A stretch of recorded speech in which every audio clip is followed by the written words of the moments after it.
नवदुर्गा नौ मूर्तियाँ। मार्कंडेय पुराण पर आधारित दुर्गा सप्तशती में भगवती दुर्गा का गुणगान वर्णित है, जिसका श्रद्धा एवं विधि पूर्वक पाठ करने से सभी मनोकामनाएं पूर्ण होती हैं। इसका पाठ करने वाले श्रद्धालु भक्तगण कवच कीलक का पाठ करना सप्तशती का पाठ करने के समान ही महत्वपूर्ण मानते हैं। सभी प्रकार की रक्षा के लिए श्री चंडी कवच भी बहुत महत्वपूर्ण है। इस कवच के अनुसार ब्रह्मा जी स्वयं ऋषि मार्कंडेय कहते हैं, देवी की 9 मूर्तियां हैं जिन्हें नवदुर्गा कहा जाता है। इनके पृथक पृथक नाम इस प्रकार हैं। प्रथम शैलपुत्री च, द्वितीय ब्रह्मचारिणी, तृतीय चंद्रघंटेति, कूष्मांडेति चतुर्थकम, पंचम स्कंदमातेति, षष्ठम कात्यायनीति, सप्तम कालरात्रिति, महागौरीति, चाष्टम नवम सिद्धायत्री च नवदुर्गा प्रकृति।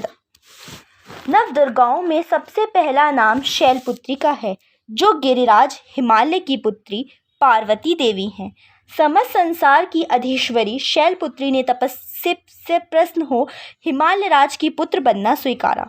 सच्चिदानंदमय ब्रह्म रूप की प्राप्ति को स्वभाव समझने वाली देवी ब्रह्मचारिणी है।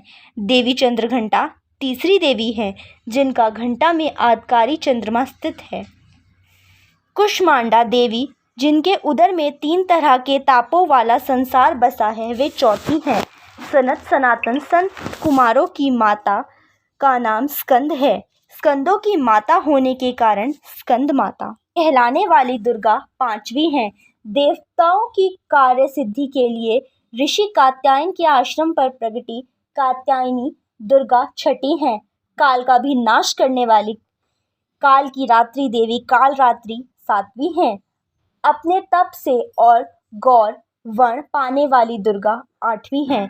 9वीं दुर्गा सिद्धि अर्थात मोक्ष हेतु सिद्धि देने वाली कहलाई। नवदुर्गा का पूजन अर्चन 9 दिन होता है। दुर्गा के इन 9 नामों को सर्वज्ञ महात्माओं ने प्रतिपादित किया है। सनातन धर्मावलंबी व श्रद्धालु जनों के लिए सर्वमान्य शक्ति का यह परिचय बहुत महत्वपूर्ण है।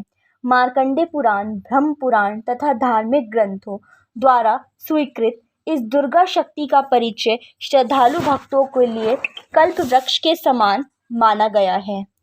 यह आस्थावान भक्तों को मनवांछित फल देने वाली हैं।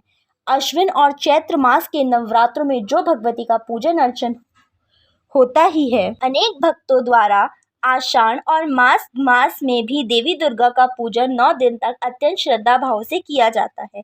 अनेक श्रद्धालु भगवती का विशेष अर्चन वंदन प्रति महा अष्टमी को करते हैं। दक्षिण भारत में शुक्रवार के दिन देवी का सामूहिक पूजन होता है, जिसमें श्री ललित सहस्रनाम स्तोत्र का पाठ भी होता है। वस्तुतः यह स्तोत्र दुर्गा की आराधना का ही सूचक है। नवरात्र पर्व की अनेक विशेषताओं में एक विशेषता यह भी है कि यह पर्व आध्यात्मिक सबल देने के साथ साथ भौतिक आवश्यकताओं की पूर्ति भी करता है। आश्विन एवं चैत्र मास में नवरात्र व्रत करने पर श्रद्धालु ऋतु परिवर्तन के लिए स्वयं को तैयार करता है।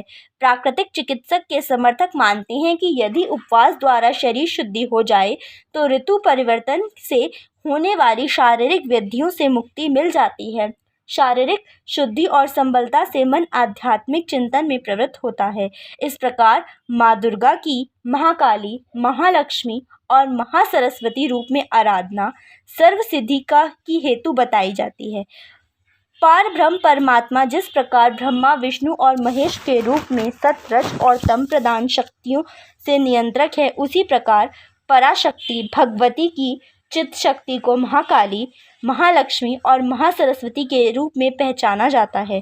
भगवती की चित्त शक्ति को तम प्रदान होने पर महाकाली, सत्व प्रदान होने पर महालक्ष्मी और रज प्रदान होने पर महासरस्वती कहा गया है। भगवती दुर्गा के इन्हीं 3 शक्तियों से उत्पन्न स्वरूप को चित्त शक्ति, स्थायी शक्ति अथवा मूल शक्ति कहा है।